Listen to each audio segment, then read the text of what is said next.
In my time of playing Destiny, I keep seeing two trends when it comes to the game. The first is that there's always a 4chan leak, a source of somebody putting something together, a few names from the game mixed with some things fans want, so it just generates hype.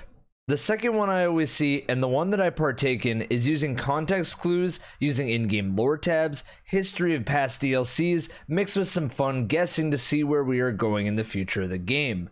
So in this video, I asked the man who could provide us evidence as well as reasoning for where we could be headed this fall in terms of location, enemies, and story.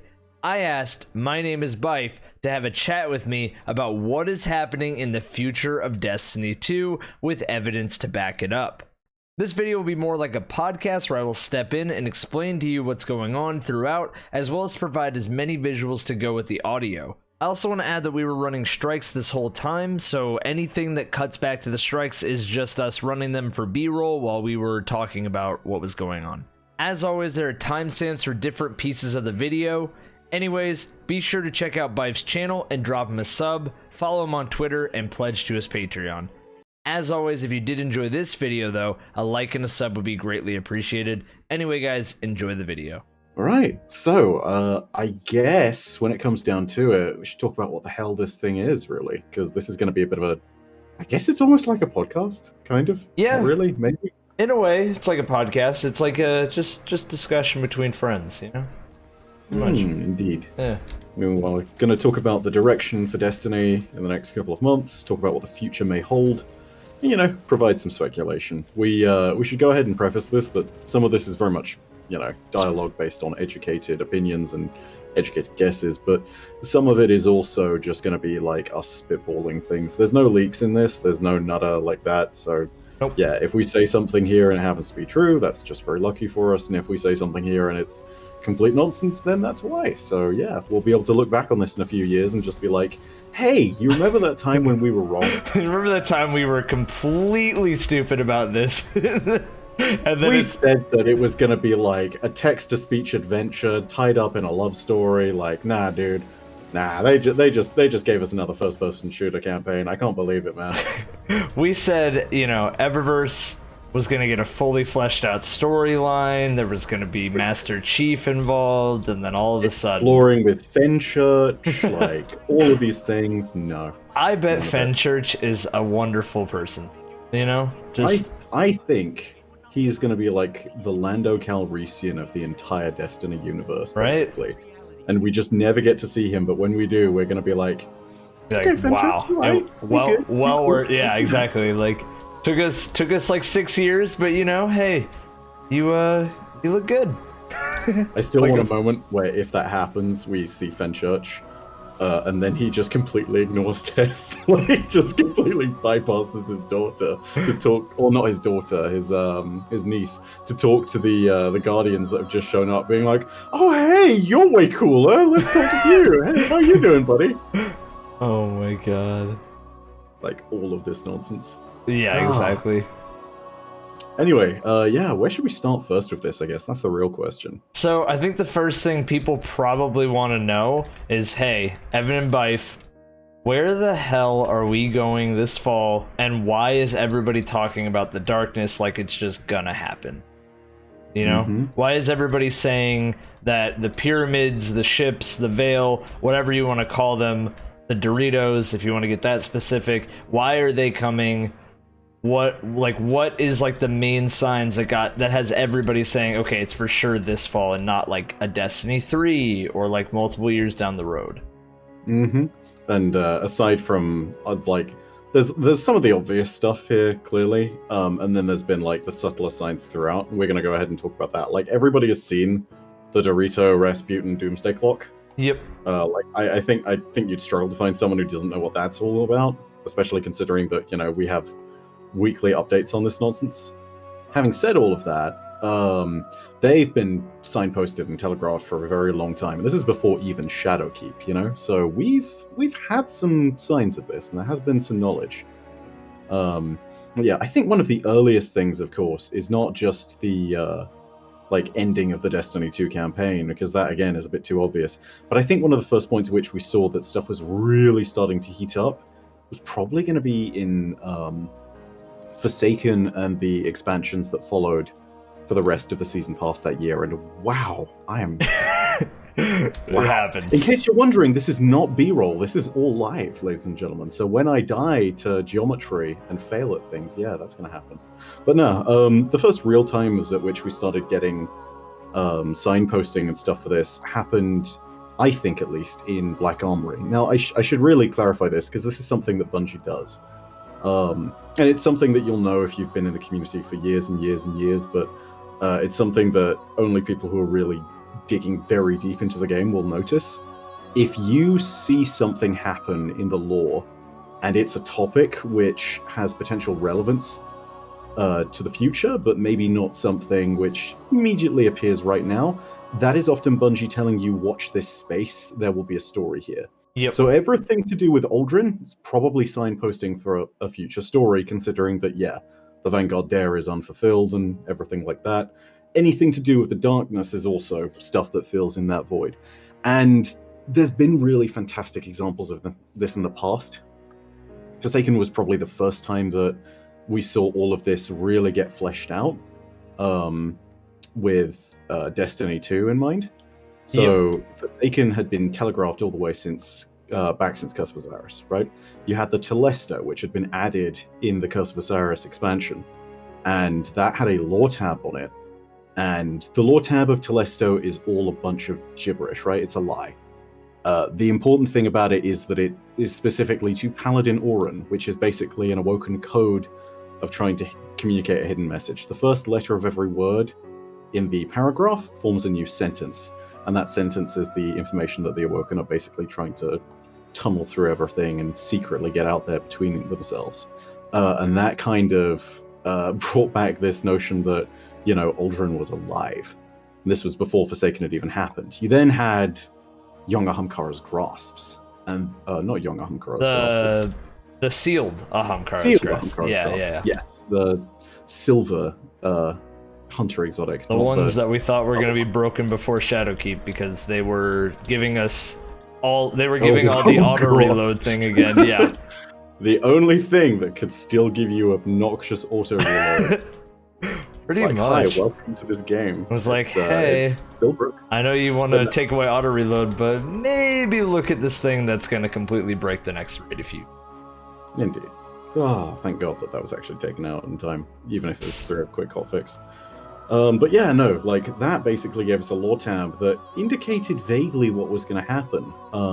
You know, it spoke about how it was going to tell us 2 truths and a lie, and it basically told us, you know, the Prince of the Awoken, or the Prince, sends his regards, and light fades within the prison, and one other nebulous statement about the Queen. And, you know, 2 truths in that: light does fade within the prison, Cade died, and as for the rest, you know, it all played out accordingly. I need to remember what the 3rd statement is in that lore tab, but it's been a very long time since I read it. All of that leads us basically to the point that, yeah, Bungie signposts things. It's the general point of all this, right? They signpost things, they give us an idea of what's happening, they will talk about future expansions, they will very much push us to this place where they're giving us all the facts that we might want or need. Oh no. We have turned it. We're doing this, are we? Okay, no. Alright. But yeah, they give us the signs and the facts they need, and they tell us everything we may need to know about the expansion before it actually happens. So yeah, all of that brought back to the Darkness story. They've been doing it for quite some time. They have, to the best of my knowledge, the first, like, real contemporary one was the Black Armory, right? You had the Black Armory lore, which describes the collapse and describes the actual, like, feeling and process of what it was like to live through that, right? So it describes the creatures of the darkness and how there was this howling, organic, bestial, metallic thing that attacked them in their bunker, right? So that's the first real hint that we got to it. You know, I say that and I'm a complete liar. It has been in Forsaken because, yeah, the beginning of the Awoken's origin story is literally them being attacked by a pyramid ship. Yep. And that's the first, like, telegraph towards the darkness's power. They have, like, gravitational weaponry, which is used to completely and utterly, like, shred apart everything on a molecular level. And they unleash it on this ship, and it's not good. Like, everybody is in big trouble. This is ultimately what leads to the Awoken becoming the Awoken, is this event where they just have to sit there and say, like, hey, we demand that we are treated as a separate species. We are not from Earth, Exactly. And it's where this mythos of, like, the Covenant of Light and Dark comes from, but, that's their first encounter. Like, they've been telegraphing that. And then, the real big one came in Season of the Drifter, right? And the Invitations of the Nine. Well, I was even going to go even further back, right? Like, one of the biggest ones, which I thought was very ballsy of Bungie to do, was in the throne world, or in the throne room of Mara. Like, if you made it to, the third week, or not even the third week, like 9 weeks in, you could see a pyramid hologram on the table in Mara's throne room. Like, that was a huge implication of, like, oh, where is Mara gone? She's not here right now. And then, boom, there's a pyramid. And then our ghost just goes, what a queen. And then she comes back next week and is like, excuse me? You want to say that? Don't ever talk about your queen like that again, ghost. Like, so it's... That was pretty cool, and I feel like that is another, like, really big sign that stuff was coming. Indeed. They do a really good job of dropping things. If anybody's ever curious as to when Bungie is going to drop something, or what they're going to drop, or what they're going to talk about, always, and I mean always, first of all, watch Byf, and then secondly, always just look through the little context clues that they put in the game. I mean, you can go even as far as Eververse on some of these context clues, right? Like, we just talked about. Eververse tells us everything. They do. Ships, generally, but even back in Forsaken, they were telegraphing Shadowkeep. Exactly. Like, there was the unfinal, final or unfinal shapes? I'm going to open my collections in this and see right now, because it'll be under Equipment Ships, Season 4, I believe. Yeah, Unfinal Shapes, there it is. This was a ship that got released, and it was from the perspective of Eris Morn, and it was talking about her and the Queen basically going out into the universe and trying to investigate more about the Hive. And this is a thing that's expanded on in the pre-Shadowkeep lore, and it leads us ultimately to Shadowkeep, where Eris finds a pyramid. Like, this is not unconnected, it's not some nebulous piece of storytelling that's just lost in the backdrift. Like, this leads to the main story arcs that you guys will all play in the campaign on day one, you'll play in the raids later down the line. Like, all this stuff matters. It is relevant to the story that's being told. So, it's absolutely... Oh, hi. Have you seen that happen before? Yeah, there it is. Where the ships suddenly ignore gravity and the laws of physics generally. Oh, I've seen it where the ship goes through the floor completely, and it's just like, Yeah, that just happened on my screen. Like, it got punted in by the harvester. Well, like, one of the biggest things that I will always tell people is, if you want to know what is coming, literally just open up your tab or whatever and go to your store and just look through some of the names of the ornaments, look through some of the names of the transmats, look through all of that, and piece together some kind of context clues as to what could be potentially coming. Now, sometimes you can't trust everything, obviously, and you can't take it on face value and go, okay, I'm going to run with this, and that's going to be what's coming next. You can't do that, but what you should do is look through it, look at the names of these things, look what they are meaning to tell you, and break them down, and then you will get something out of it. Like, one of the biggest things for me is all this speculation with Siva, which I don't know if Siva's coming back or not. I have no clue. But one of the biggest speculations was due to this season's transmats, right? It says Warsat arrival. Well, this season is about Rasputin, so that makes sense. Cabal entrance. Well, the Cabal are crashing the Almighty into the tower, or they're trying to crash the Almighty. And then, oh, Siva emergence is the next one. So what does that have to do with this season? Well, we now have this weird quest called The Lie, and I have no clue what else has to do with that, but just based off of that, like, there could be something there. Like, for reference here, there's also a point we should make, which is that, like, we're totally not going to talk about spoilers, so I'm sure there's a guy in the comments section who's like, hey, I'm going to peddle you the things hey, that I've know, seen. Yeah, it's like, we know that there's, like, spoilers. We don't know what the spoilers are, per se, but we don't want to talk about spoilers until they actually release. Yeah. It's like, it's just on, like, an honor thing, I guess. I don't know. Our own self-pride. We have curated content for you guys, and we are very sure that we don't want to go ahead and breach that trust with regards to some of you who would rather go into this stuff blind, Exactly. Like, Yeah. Either way, is what it is. But yeah, all of this stuff has indeed telegraphed all the way to the darkness, and yeah, this has culminated in, I think, the ending to the Shadowkeep campaign, where you see multiple pyramid ships saying, you know, we will arrive soon. Don't fear We us. are We your are your salvation. salvation. Yep. Which, you know, very telling, You got very ominous. you got the raid that is an actual teaser for pyramid ships. When you Indeed. beat the darkness infested. Oh god, what's the boss's name? Why am I struggling on the boss's name? Oh, what, the Sanctified Yeah, Mind? Sanctified Or the... Mind. Yeah. When you beat Sanctified Mind, is Sanctified Mind not a darkness infested like ancient X technology, right? Isn't that what he is? So it's kind of out on the like fringe of what we know, because the Vex of the Black Garden and the Vex, they're Got you. generally are really mysterious, but there's a lot of indications that he's similar to the original like 3 main story bosses that could be found during the original campaign of Destiny 1, right? So Yep. when you look at some of them, you'll notice that they are starting as just stone statues, and then they turn into metallic Vex that are covered in plants. Meanwhile, you have the Sanctified Mind, which starts as this metallic Vex, which, yeah, is still covered in plants and lichen and all that nonsense. But at the end, when he dies, he doesn't fall over and explode, he turns into a statue. You know? Yep. So that's all things. And then I mean, the he's pyramid on top of the... literally Yeah, like, comes he's out. on top of the mesa, a pyramid appears when he dies, and... I mean, like, you know... Like, and you go underground, and it's what's... spelled out practically. Yeah, like what is sitting there underground? Oh, the same statue that you saw at the end of Shadowkeep campaign where you picked up the artifact. You know, like, little things. Again, context clues, as you were saying. Context clues are everything in this game. They do a really good job of environmental storytelling for the future of what's to come, I guess. Right? Like, some people are going to get it, others are not going to pay attention to it, but we're trying to just steer everybody in hopefully the right direction. I'm in this. Indeed.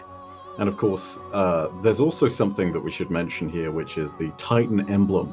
So in the last few days, Titan's world emblem and patrol emblem that you can unlock just from doing content on the planet has changed from being there permanently to having a timer on it saying, what is it, limited time to acquire it, basically? Yep, limited time only. Offer? Yeah. Yes.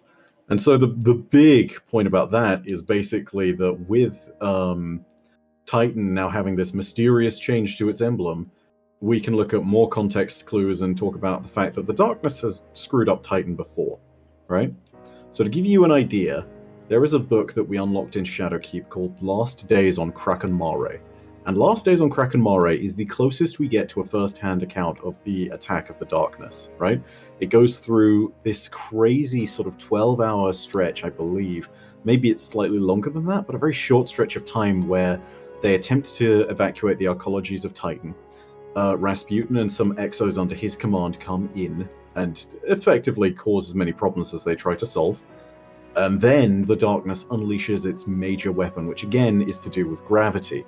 What it effectively does is it starts to pull Titan apart, right? So it starts by pulling Titan on a pair of polar opposite locations, and it starts to change it from a sphere into more of a into something closer to a cylinder. Not an exact cylinder. What am I looking for? It's like an oblong shape. Yeah. So this is a problem in the first place, because again, that's editing the gravity of the planet. It's making it very unstable and will cause, you know, ultimately major problems when it all gets ripped to pieces. Then the gravitational waves stop and it falls back into a spheroid shape. And the problem with that is it releases this massive wave, right? This crazy wave of Titan's methane oceans, which, you know, effectively imagine a tsunami, but just methane. Way bigger. Yeah. Like, and yeah. way larger. We're talking about 50, 40-foot storm swells. Sorry, not feet, meters even. So it's, you know, you're looking at something like 150 feet. This is no small wave. This is something that would tower over buildings. They would literally engulf the arcologies. So that's the kind of weapons that the darkness is able to bring to bear. And that is something that could very well happen to Titan again. But, you know, there's a lot of questions about the extent of that weapons. Like, what if instead of pulling on either end of the planet and then letting go, what if the darkness just keeps pulling? Right? Because eventually, that's gonna mean you pull a planet apart, or in this case, a moon. You know, Right. And you Titan, know, you know, we say moon is in like, oh yeah, it's a moon, but a moon is still much bigger than Titan is still like yeah. is the largest moon in the system. Like Titan's comparable to Earth. You know, this is no small body. Titan of, is like, much bigger than water Earth, I and think, methane. right? Is Titan? Yeah, like people, whenever they hear the word moon, they associate it with like our moon and like, oh, that's tinier than Earth. Wow, it's gonna be a tiny place. No. Some moons are like 50 times the size of Earth, hundreds of times. You know what I mean? Like some of these are gigantic. I need to double check again because I did say Titan was the largest in the system, but I can't remember whether it's Titan or Ganymede. But yeah, I think Titan was like well known to be for a while at least. That's like my teaching. Like when I was in school, it was like known to be, but I have no clue. I'm sure one of my buddies who studies astronomy is going to go ahead and kick down my door and be like, "Well, this is the fact." Can you tell your buddy? Can you ask your buddy who studies astronomy about what the heck is going on in the vault of Last Wish? I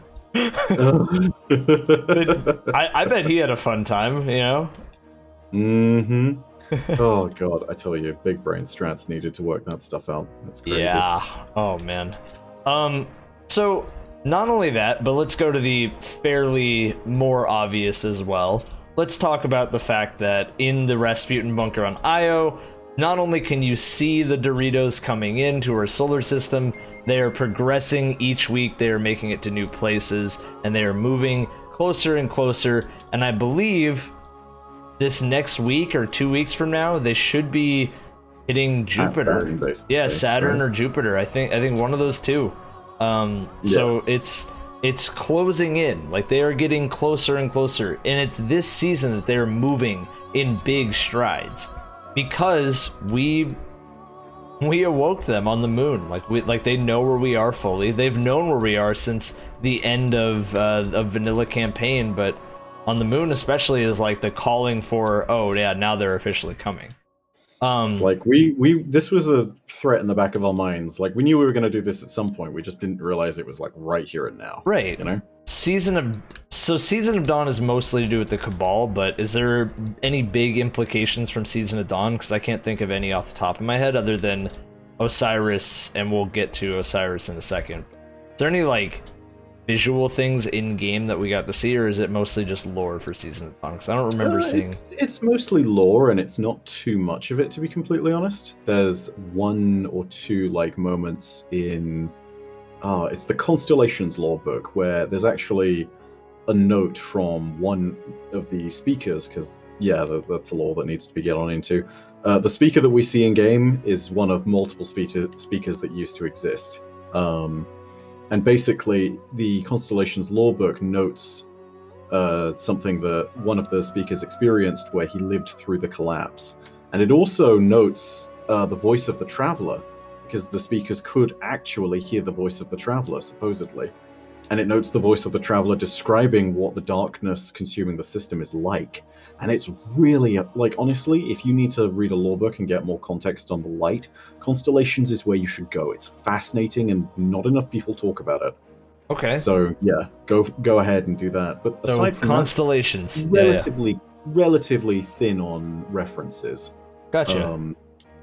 But yeah, I think what seems very clear is that the darkness will take center stage in the next big expansion. But I think there's also a whole load of other storylines that are revolving around this, you know? It's like when Bungie, for example, jumped in with Forsaken, it wasn't just a story about the Scorn and their barons, it ended up also being a story about Riven and the Taken, and to a much lesser extent the Fallen, but you know, you had all of this bound up in a location that was to do with the Awoken of the Reef. And that means that we've definitely got the context of if there's going to be a major expansion, you're probably going to expect multiple enemies to go along with it. At the minimum too, right? Like let's look at the Taken King.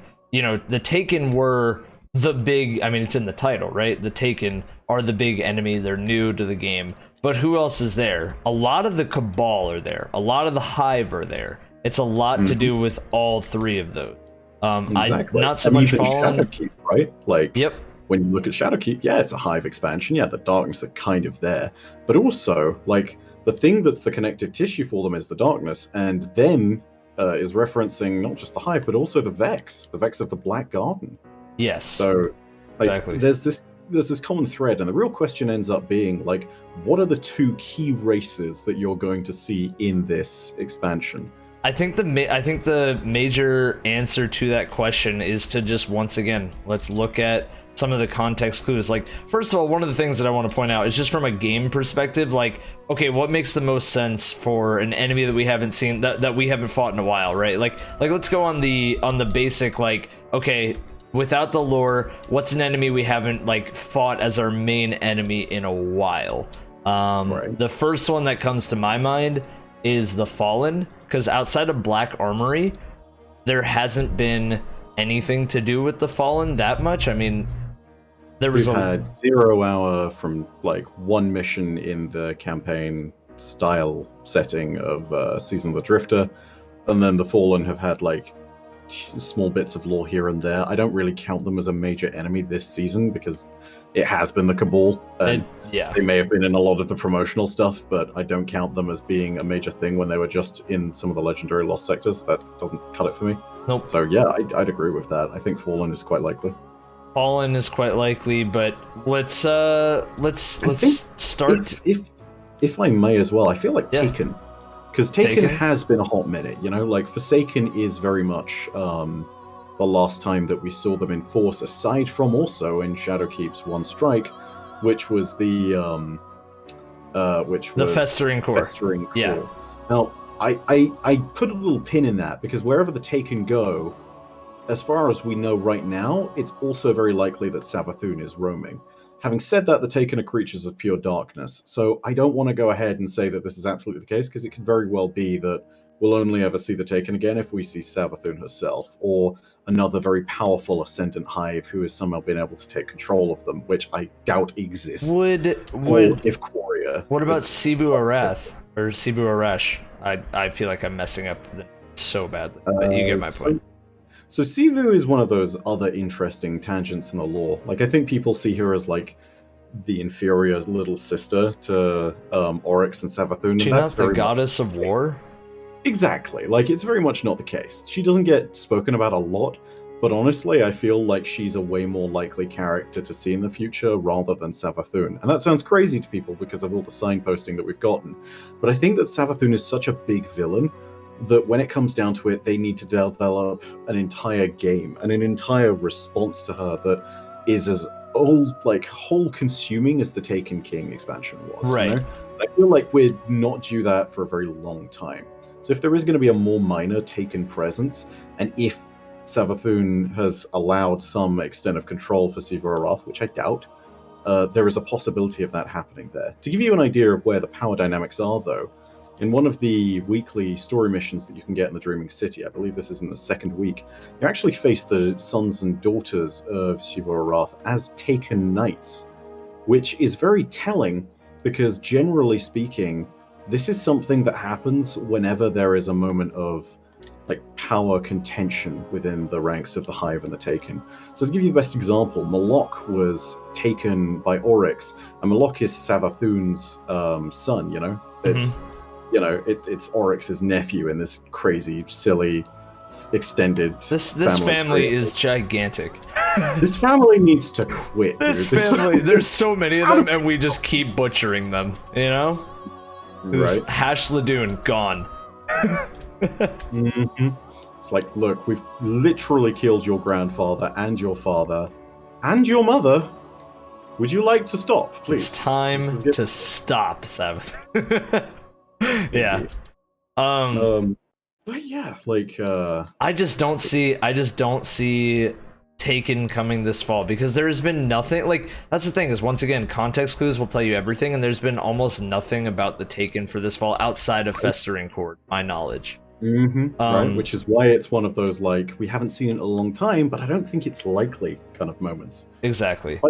By that same extent, you know, I think the important thing, I'm pretty sure you were about to go into this, is to talk about potential locations, right? Yeah, I was gonna say, before we do that, we should probably, because we just said why the Taken probably aren't going to be a thing, even though we haven't seen them in a while, but why the Fallen? we should probably say why Yes, we're talking that's about the fair. Fallen. Okay, so one of the big reasons for going into the Fallen storyline, as well as having the lack of time since they've been spoken of, and also in terms of it just making a little bit more sense in terms of like developing all the stories in tandem, is because there's a lot of stuff that's been going on in the background of the Fallen. And again, with these context clues, it's very easy for us to see that they may well have a lot of story to be told. And the big threads that can all be pulled on realistically can be summed up in one lore book that you find in the Season of the Drifter.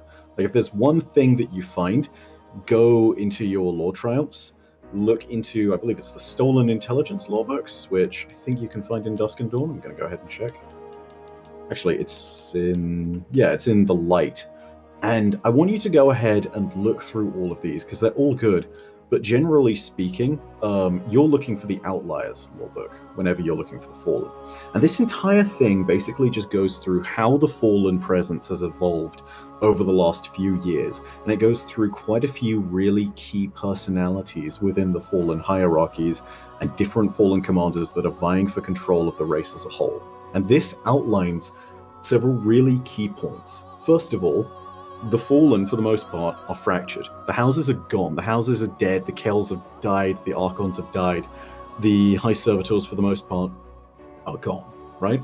And so this means that the Fallen as a race are fractured, and there is a huge power vacuum. For the moment, it's tentatively filled, at least at the beginning of D2, this is much more true, it's tentatively filled by the House of Dusk. And this is not a traditional house, you know? This didn't migrate to the system along with the House of Kings and the House of Devils and the House of Winter. This came out of sheer necessity and out of houses banding together so they could live, right? So this is very much a new creation.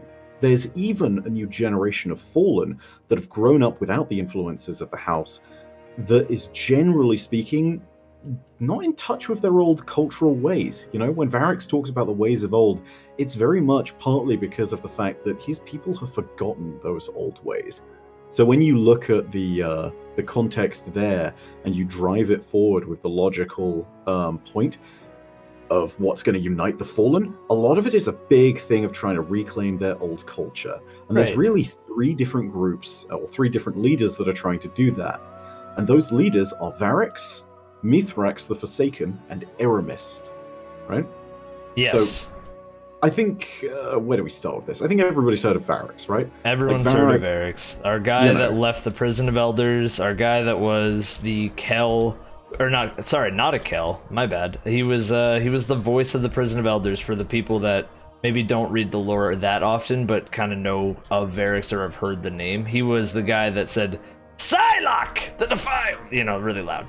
Kexis, the betrayed. Yeah, like very loud boy, but also one of the most fantastic vendors of Destiny 1 because it was the first time we'd ever interacted with a friendly Fallen. Exactly. Right? So this was, for any Destiny 1 players, you'll remember, but for people who are new to Destiny 2 in any regard, this was a really iconic character.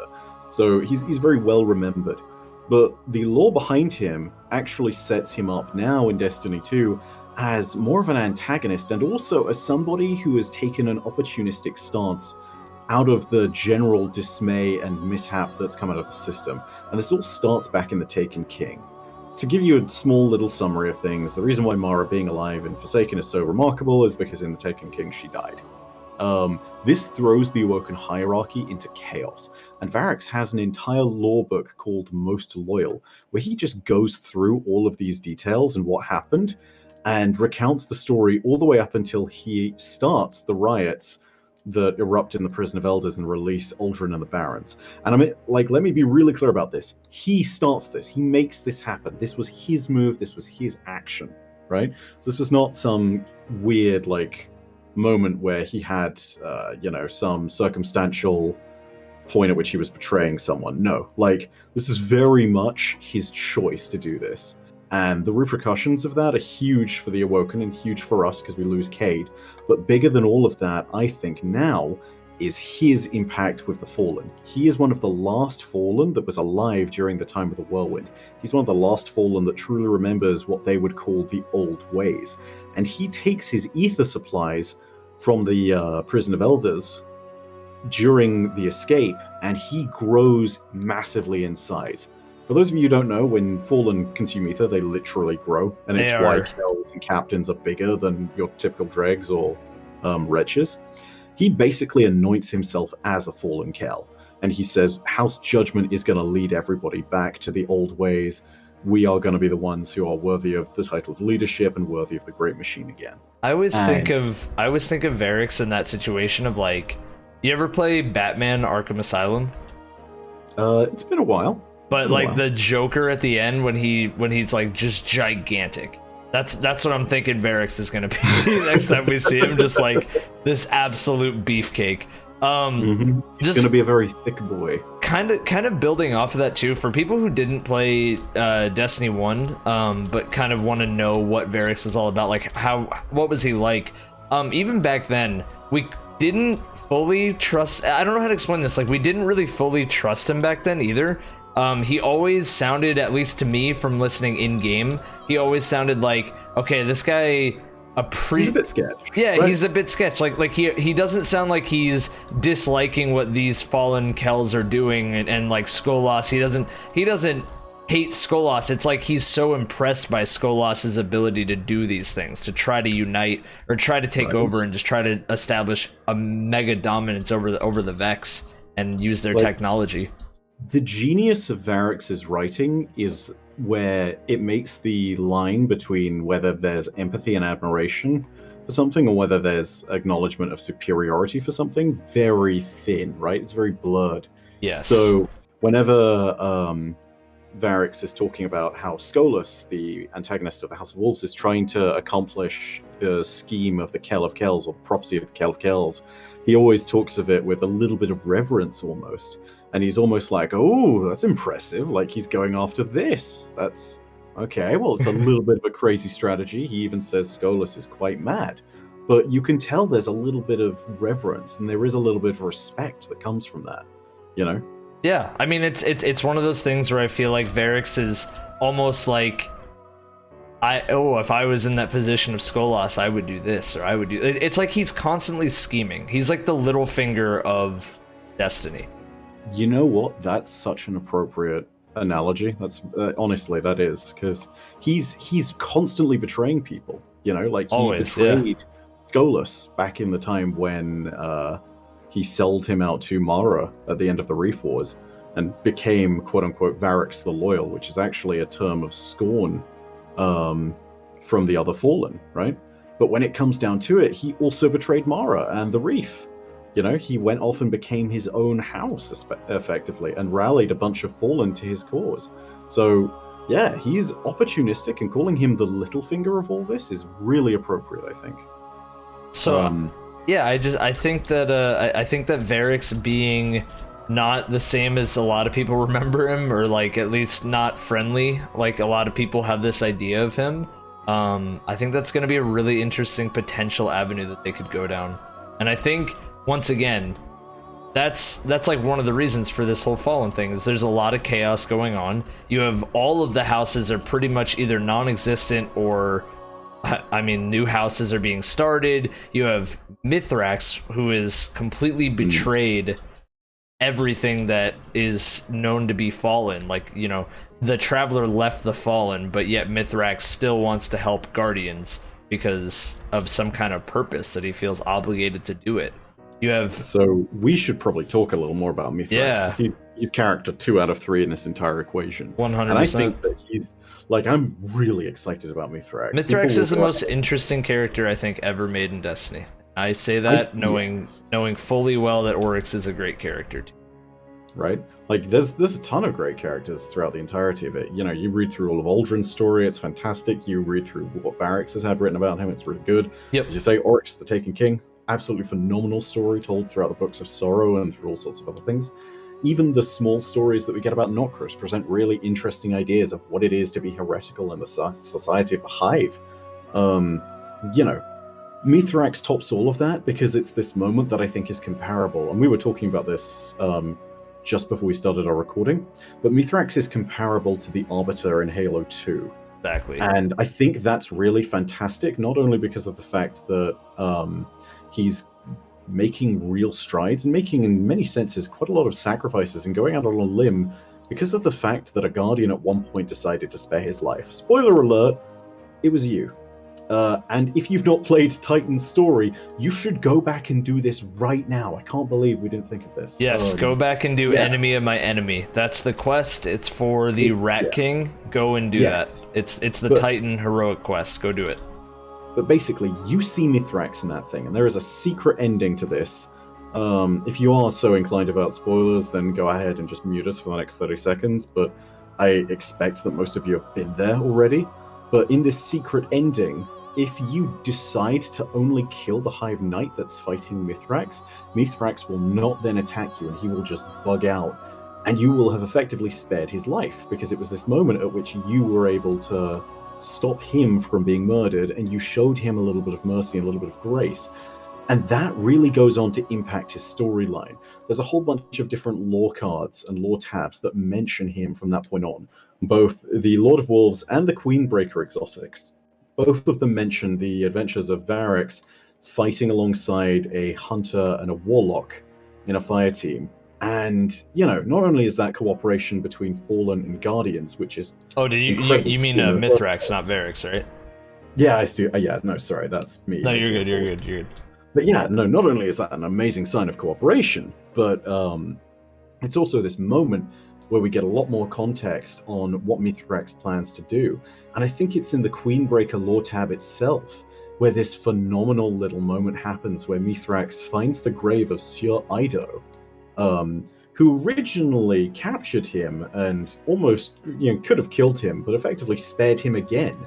He finds the grave, takes a moment and gives a little bit of a remorseful stand of vigil for her because, she's lost to us at the moment.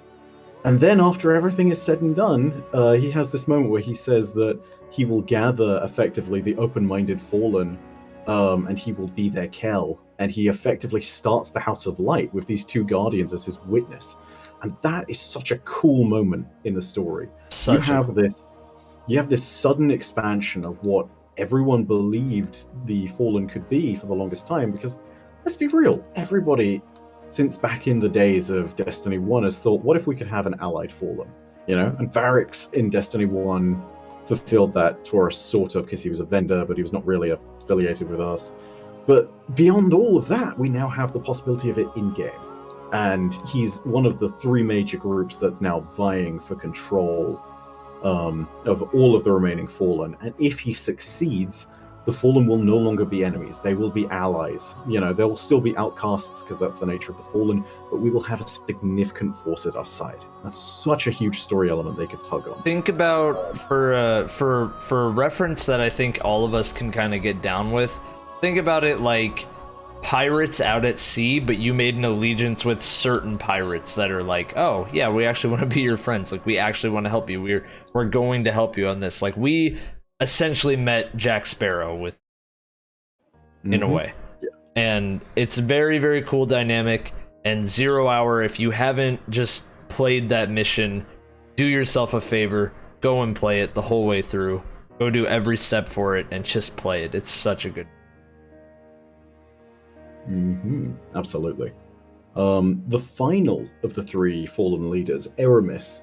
Eramis is another really interesting character, and I feel like she's more of a seasonal story, but her story could also be the main villain that we're going to be plotted up against when we see anything to do with Mithrax, because she is kind of the in-between of Mithrax and Varyks. She is trying to reignite the old House of Devils, and this is a really infamous house. This is the first house that really gave the city any big challenge in the form of the Battle of the Twilight Gap and the Battle of Six Fronts. They were one of the major houses there, but they were always one of the most infamous. As a result, her trying to revive this old school house and bring people to her banner is not something that anybody wants to take lightly. But she's also the reason that 0 Hour happens, and her and Mithrax, as a result, have sort of crossed blades metaphorically before. Like when there's that big captain at the end, and when there's these enemies generally, you'll see that everyone has the title bound to Eramis, or loyal to Eramis, or all of that. And this is literally a play of saying, like, these guys may wear the colors of the House of Dusk, but this is the newly reforming House of Devils. And she is really using all of this to sort of rise in status, become their kell, and potentially steal back the major power that the fallen power vacuum is offering her, you know? Yep. And the big play and the reason why Outbreak perfected was even what was being gone after by the Fallen in that mission is purely because of the history the House of Devils has with Siva. You know, at one point, the Splicers nearly had a plan that would have let them take over the Lost City again. And that's no small deal. So when you see them making these really big strides, and when you see anything to do with the Fallen generally, expect that Eramis may well be a really big point in the story. You know, like, she's not something that you're going to see on the side. I bet you that if Mithrax appears, her or Varyks will be an antagonist. And, you know, people may think of her as the smaller set of characters in there, but honestly, I'd say it's a 50-50, you know, like it's a coin flip. Right. You could even see all three. You could see all three, and you could potentially see, because they are from different houses that still remain or are being started or whatever, you could potentially be seeing an all-out civil war between the Fallen in that regard, right? Because you would have all three of them trying to unite different Fallen to different causes, and because of that, because there's really no houses left, pretty much, for the most part, because of that, you could actually see a full-on civil war between the Fallen going on at the same time that we have this big falling out with the Darkness. And tell me, that would be so cool. That would be so cool, and that just gets me excited even. It reminds me so much. I don't know if you've ever played StarCraft. I have not, no, but I can tell you that a lot of Bungie devs have, and they take a lot of inspiration from World of Warcraft, StarCraft. So StarCraft has a very interesting... Let's go to StarCraft 2, because this happens multiple times during the history of the race in question. There's a race called the Protoss, and there are a whole load of different factions that make up the Protoss as a whole. And they are known as kind of a very long-lived but, you know, slow to reproduce kind of race. And they're also one of these races that often has fallen into sort of factionalism. You know, this originally happened with the Dark Templar and the Standard Templar, so to speak. You know, your typical Protoss and those who decided that they didn't want to be a part of this thing called the Kala. Law that's not necessary. But all of this leads us back to, you know, a further point that during the big climactic stuff at the end of StarCraft 2's final expansion, you see what is effectively this big old civil war going on inside the Protoss, with one side supporting the ultimate darkness and another side, you know, trying to fight for peace. And that is then expressed through the conflict you have with a group called the Tal'Darim. You know, like, these are not unique ideas of saying, like, in the middle of all this chaos and in all of this nonsense to do with what is effectively an apocalypse, you're still seeing, you know, fractions of the population going out for their own interests, and factionalism emerges as one of the prominent forces driving motives. And it's, you know, like, it's so cool to still see this and potentially to have that with Fallen in Destiny. And to me, it just makes sense in a way. Like, Fallen have lost pretty much everything. What else is there? What else is left for them other than one Fallen that is essentially a pirate trying to steal back their power? You have one Fallen has schemed his way to literally become a gigantic force of power that wants the old ways of the Fallen to return, and then you have a Fallen that wants to work with us to fight the bigger enemy. So, I don't know, I think it's a really cool avenue. But the point being, like, with all the different lore tidbits here, they've been building to this a lot, and it leads us to the beginning of even this season. Saint 14 actually has a conversation in one of the early lore transcripts from Bungie.net, and he's talking with Osiris, and Osiris tells him, by the way, watch out for the House of Light. If you can get a hold of them, see what you can do to support them. And this leads us to a really freaking cool story beat, and I really hope this happens, right? Saint 14, if he is ever inclined to do so, might end up teaming up with Mithrax. And for those of you who've played Destiny for a very long time, and for those of you who've played Halo, you know why that excites me, because that's Arbiter and Master Chief all over again. Except you know? This time, the Master Chief can talk with a Russian accent. Exactly. Like, you have the most infamous slayer of the fallen, somebody who has effectively become a household name of hatred for the Elixni. And you have one of the outcasts, effectively, of mainstream fallen society, who most definitely does not represent every single fallen, but by that same token, maybe represents a more enlightened version of them. It's just, oh god, there's so much potential there for a fantastic story that you could tell. It's going to be a great buddy cop story if it happens. Ultimately, yes. That is yes. Yeah. And also with those little signposts, it's not to say that it will happen, but even if we get just a little bit of interaction, there's so many great excuses to see that become one of the prevalent storylines in the next expansion. I don't know about you, but like that's what it says to me. It says there's so much potential here for this to be what we all really fight around. Yep, that like ultimately, I think it's gonna be. It's going to be a special one, I think. I really think no matter how it plays out this fall, it's ramping up to be a special one. So, my question is, we talked about the darkness. We've talked about how the Taken probably aren't likely. How the Fallen are the most likely secondary story, like the B plot to the darkness's A plot, I guess. Even though I personally think from like all the little like story quips and all that kind of stuff, it's a little bit more interesting to hear about like characters that have dynamics other than just this force that is the darkness, you know? So those are potential two plots, but what about the Cabal and Calus? Because that was something that people keep bringing up through some 4chan stuff, and obviously it's 4chan, you can't take anything it says for fact, but there anything from the Calus storyline that piques your interest? So the one thing that I've been talking about a few times over the last couple of months is definitely Caiatl. There is, there's always been this fractious nature to the Cabal, and the major point at which that's really played out for them has undoubtedly got to be the storyline of the Red Legion versus the Loyalists of Calus. And that's getting a really new spin now because Calus's daughter, Caiatl, is sort of taking the reins of the Red Legion. And for those who don't know the context, Caiatl was part of the Midnight Coup, which was this group, well, it was an event, but also the coup conspirators were a group that effectively worked to dethrone Calus so that Dominus Gaul could take over. Right? And the Midnight Coup itself was something that was allowed to succeed by Caiatl, and she's not been mentioned too much since. She has suddenly reappeared with two very clear signposts in both the Fourth Horseman lore tab and the Heir Apparent lore tab, which is much more directly related to her. But yeah, it's very clear that now she's taken command of the Red Legion, and that will be the big question for us going forward, is how will Calus and his daughter really develop the Cabal storyline?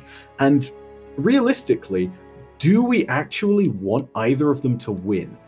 And considering that Calus wants the darkness to take over, and considering that Caiatl is literally going to be trying to take command of the Red Legion, who previously trapped the Traveler and stole our light, I don't think I want either of them to win, Yeah. If it really does come down to it, the hilarious thing is we might just continue doing what we've been doing all this time, which is supporting Calus because, hey, this guy's opulent, he can give us some nice loot, right? I mean, we're pretty much Calus's janitor, Calus is like, hey, I have a problem on the ship right now, I need you to take care of it. Okay, got it, buddy. And then all of a sudden, oh wow, he hit me with some loot. All right, cool. Well, I kind of like this guy. Cool, it's gold, and it's got some jewels on it, alright, whatever. But this is the same Calus that raised a bather to wear a mask that he knew was made by Savathun, and he knew was going to do something very bad, but was like, hey, I feel like testing this on a teenager. Indeed. So, this is, Calus is not, by any means, our friend. Just a figure that we have to... self-serving, very opportunistic. He's a figure that we have to not put up with, but one that we're interested in because of the knowledge and because of the power that Calus does have. So yeah, that I think is the really interesting story beat they could potentially be pulling on. And this is something to note about this generally. Luke Smith did say that they would have to try and cut back locations, or they'd have to trim down the size of the game. And effectively, what this means is that there's a real chance we could see the Leviathan going, right? Because if this storyline develops somewhere, and it turns out that there's going to be a big conflict between the two family members at the top of the Cabal hierarchy, we could see a fight for the Imperial throne that demands that Calus pulls the Leviathan back to Tora battle. If that's going to happen, that's going to be really fascinating, because there's potential for that to lead into like 1 or 2 missions where we accompany them, or where we insert ourselves there. And, that could be a cool chance to see the Cabal homeworld. But also, it gives Bungie that room to get rid of a location that contains 4 raids. And that's a lot of space. Yeah. Right? And, I hate to see content go like that, but I'm also okay with something that nobody really plays going for at least a brief period of time. It could always come back in some kind of remastered, and I would have to think that it would if they are going in that direction, but I feel like it wouldn't be the end of the world to lose Leviathan. I would be really sad about the Tribute Hall, because that's, I think, a really cool place just in general. But yeah, the Tribute Hall and the Menagerie I'd be very sad to lose. I have some reservations about Crown of Sorrow, but when it comes down to the rest of it, I think it makes a lot of sense. Not many people will be playing Spire, not many people will be playing Eater of Worlds, not many people will be playing the original Leviathan raid. There's not much reason to keep them around in terms of what's played. And except for Sweatcicle to do a video on this versus Calus. Where it's constantly doing like, how quickly can this new exotic murder things that we are able to slightly overlevel? Exactly. Which, in all fairness, for almost any exotic is like, if you've got a good enough team, yeah, you can do it. Pretty much. Yeah, if the idea is that if you can one plate Calus, the exotic is good. If it takes more than one plate, it's probably not nearly as powerful. That's pretty much the idea. But yeah, I mean, like, I think it's a cool avenue, and I think it's something that would progress the story in a world that's supposed to be evolving all the time. That's what we were told, is that the world is evolving. Well, we can't have lore entries the way that we are without something big changing. It just wouldn't make sense. And the Leviathan is a potential avenue there. Absolutely. I think also there's there's the kind of obvious point of, if they do this to the storyline, it means that the Cabal can take a moment where they graciously step back from being one of the major enemies in the story, like they have effectively been all year. And come back at a later date for better content or other content that, satisfies the same story itch. And I think we're all waiting for the day that the Cabal stop being the main enemy at this point. I think ultimately, I remember in Destiny 1 saying, oh, what would be great? A Cabal raid.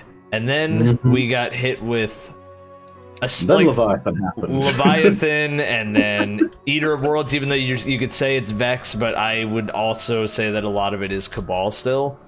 Spire of Stars is Cabal. I mean, Sundial was all Cabal. This season's storyline is Cabal. I think people have had enough of Cabal, so I mean, just for obvious reasons, I don't think. Yeah. And I mean, that then also lends to the idea that it would make a lot of sense for us to potentially slow down on the content there. Exactly. And then, I don't know, Fallen content is always really welcomed. And then, let's talk about the other main player, though, right? Because, like, we just covered the Cabal, right? We just covered the Fallen. We just covered the Taken. We haven't covered the Vex nor the Hive. What is going on with at least one of those? I'll let you just go off of one. So I think that when it comes down to it, the Vex and their storyline is something that could ultimately be pushed back. And the reason for that is because the Vex are this really nebulous enemy. They need to have a world where they're really well established, A world like, say, Mercury or Nessus or Mars or something else. That's required for them to have a story beat at all, right? And I don't know if we're going to see something like that for quite some time. It's always possible, but it's very much contextually required.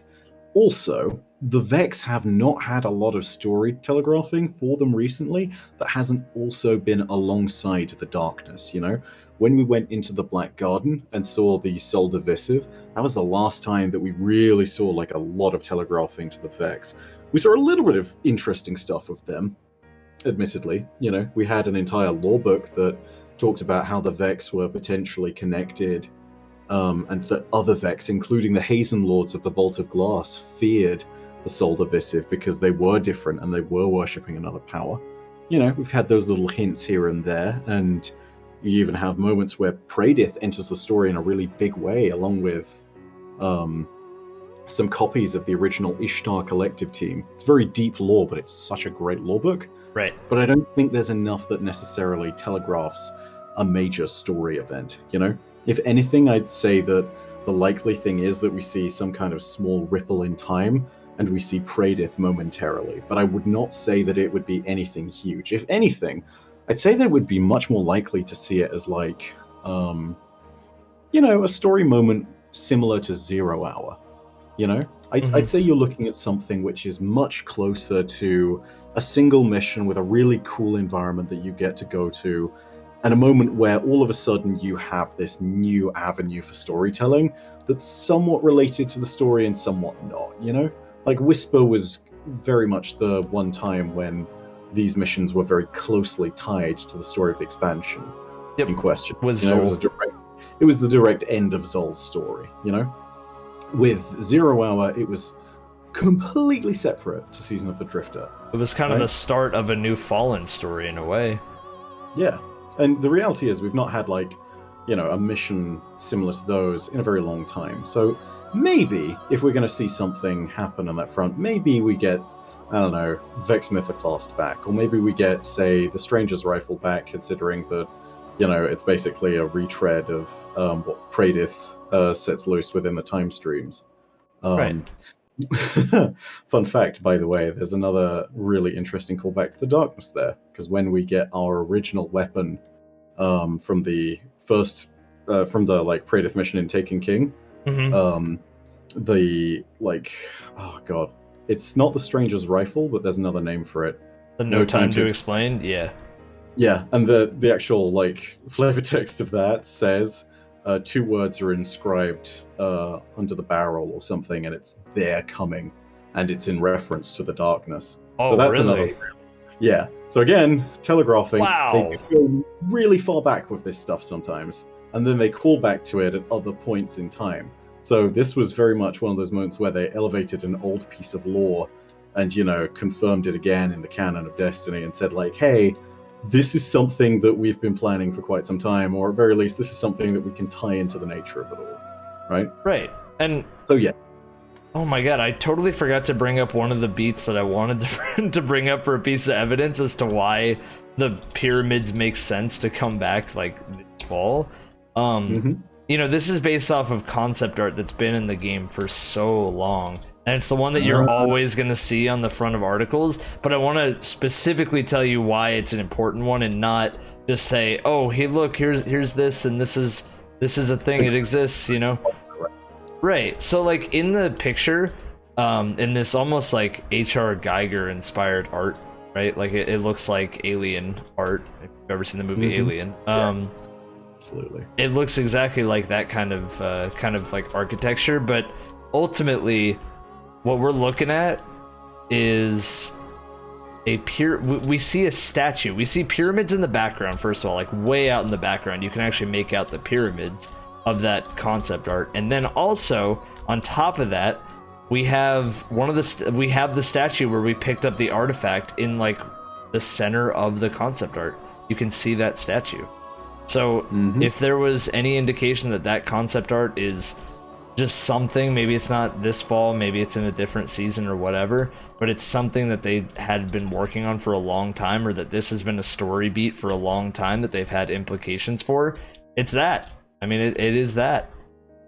You know, and aside from anything else, it's it fits the theme of the darkness too. Like, admittedly, the green is a bit of a departure from the red that we saw in Shadowkeep, but even so, the main monolithic kind of dark architecture with strange lines that are slightly embossed into it, but not much more that sets it apart.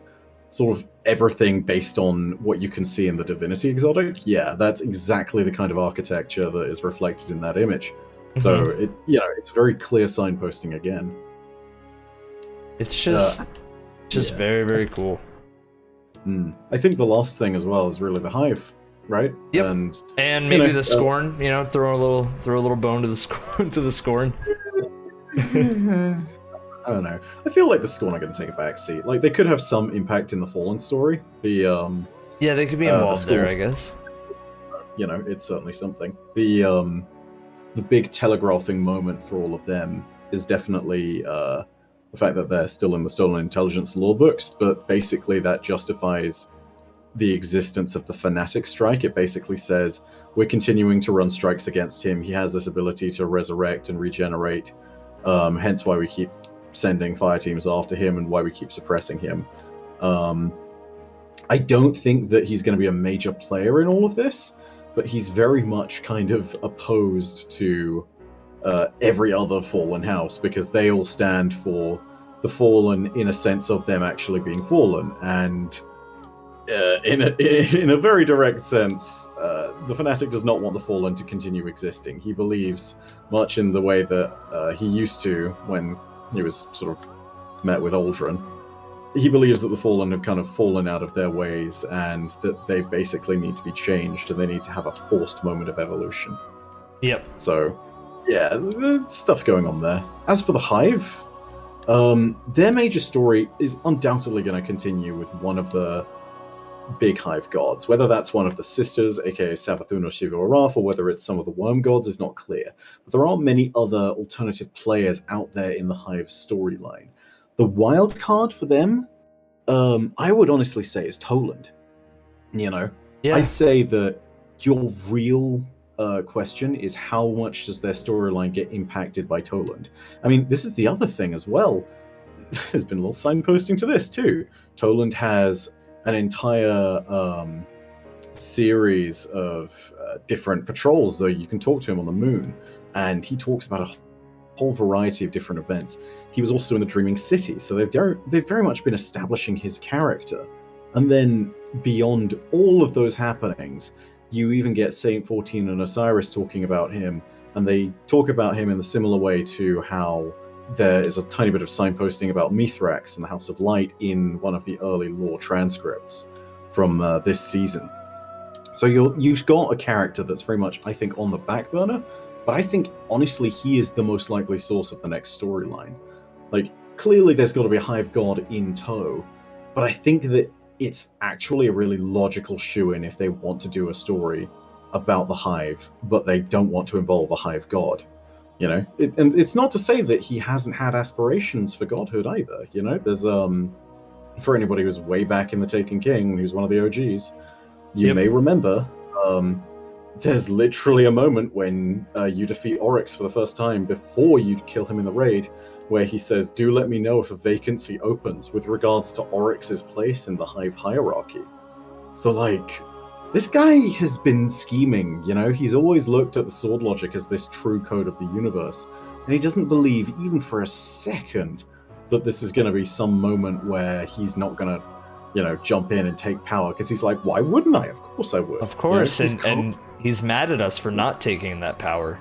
Yeah, he calls us squanderers, he admits that we're powerful, he calls us sharp one as well, but he's very much irritated at us. And he sits there and he basically is facepalming whenever we don't take the greater power of the Hive,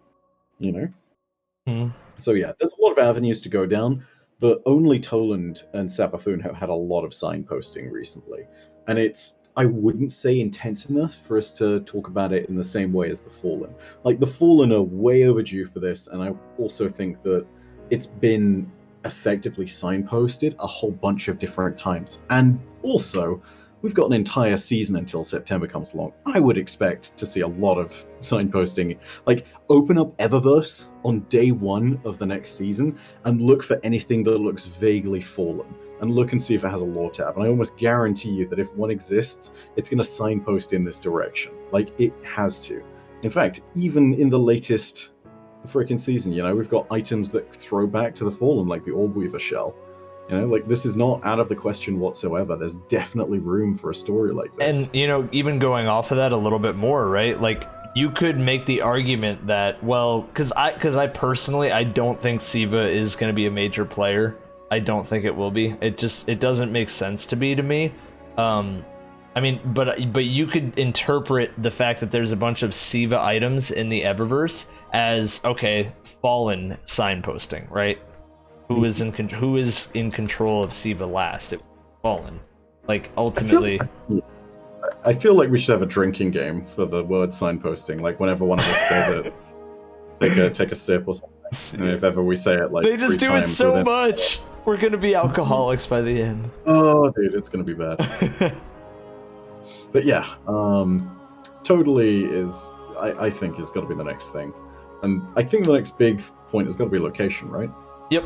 So we have our 2 most likely major players. One is, I mean, at this point, it's pretty much guaranteed that the next major player is going to be the Darkness, and the Fallen could be the B story. It's the most likely B story. Here is the other thing, though. With all this, there's probably going to be new locations, maybe returning locations. So I have my first pick, so I guess I'll just start with where we could potentially be going back to. I'll start with my going back to. Based off of everything that we have got in this game, and based off of just how many times we've already visited it, why wouldn't the Cosmodrome come back at this point? I feel like it's already pretty much formed, and I feel like it's something that you could explore more Fallen storylines, right? Like, it would be a place where the Fallen pretty much last reigned, right? The Plaguelands is a big part of the Cosmodrome.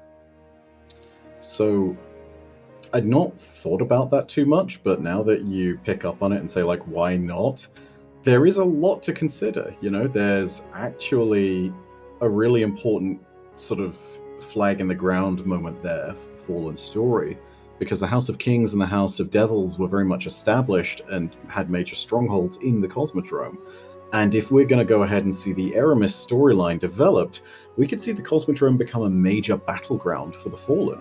You know, I could imagine something of, if there is this Fallen civil war going on, you know, we could have it playing up in the foreground, and we could see Mithrax or Varyks trying to, you know, take on Eramis, who is effectively reclaiming the ancestral holds of her house and saying, you know, we are back. The banners that we burned 3 years ago have now been resewn and reforged, and we are stronger than we ever were. We are no longer weak. Exactly. And I think that's a powerful story moment, potentially, for anything to do with the Fallen.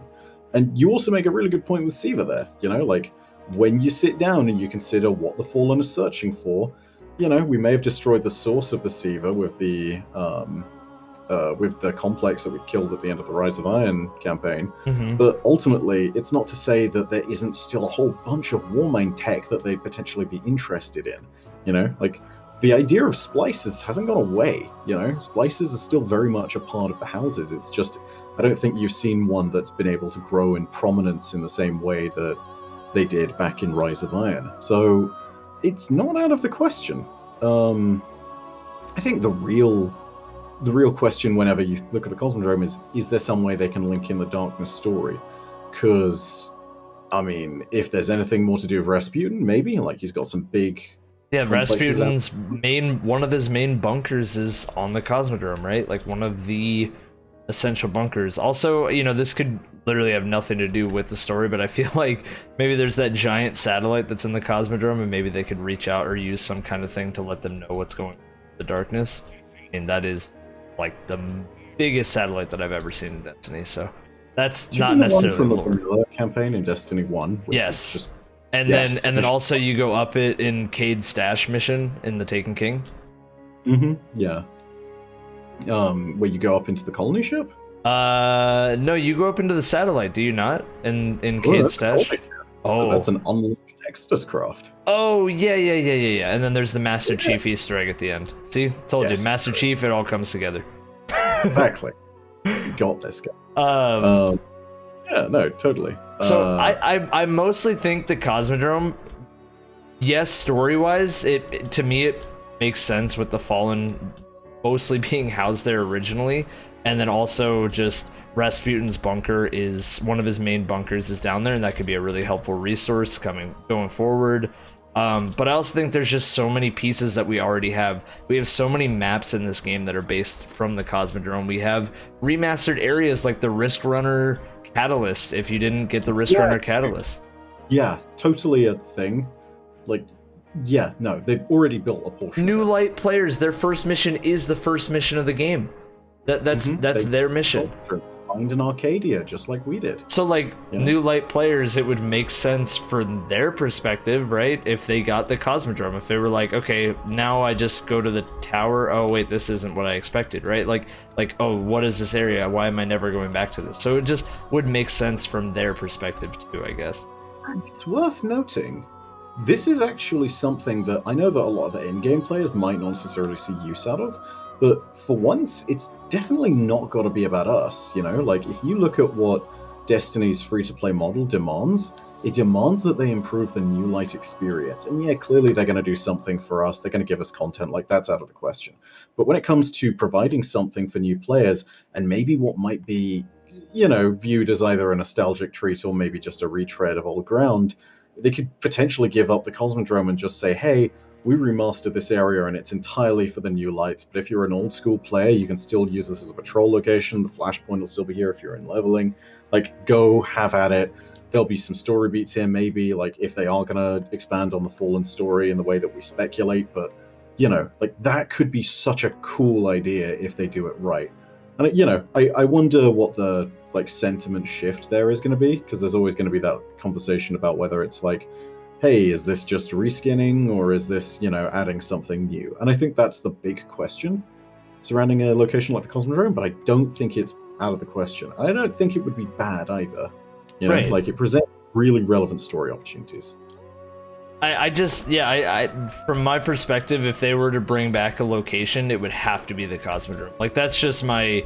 If they're going to bring something back, it's going to be the Cosmodrome. It wouldn't make sense. I know a lot of people say, like, what about the Dreadnought? It's just floating there. Nobody's claimed Oryx's throne. You know, if they'd had more, like, hive telegraphing and stuff like that. Then I would say the Dreadnought. But the Cosmodrome, it's like, okay, we have Fallen telegraphing, we have Rasputin telegraphing, we have sorry, not even telegraphing for Rasputin. We have Rasputin's story. We have Darkness telegraphing. Like, all those things line up to, oh, the Cosmodrome could become a returning player.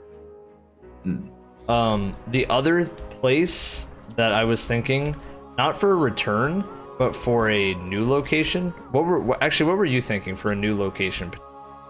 If there I have a feeling that this is definitely going to be ground that people have trodden before, and I feel like this is going to be the generic suggestion when it comes down to it, but I feel like at this point, with all the concept art they've had of it and with all the different, like, looks into story beats, they've got to do something with the idea of Europa, you know? It's been a piece of concept art for God knows how long. I feel like it's back since the days of Destiny 1. It was like before Destiny even came out, yeah. Yeah, and beyond all of that, if we are going to open up a front to fight the darkness, it makes a whole lot of sense, right? Not because of the fact that it's, you know, a world with some particular alignment. No, nothing like that. But because of the fact that it's in proximity to it. Look at the Doomsday Clock in the bunkers, right?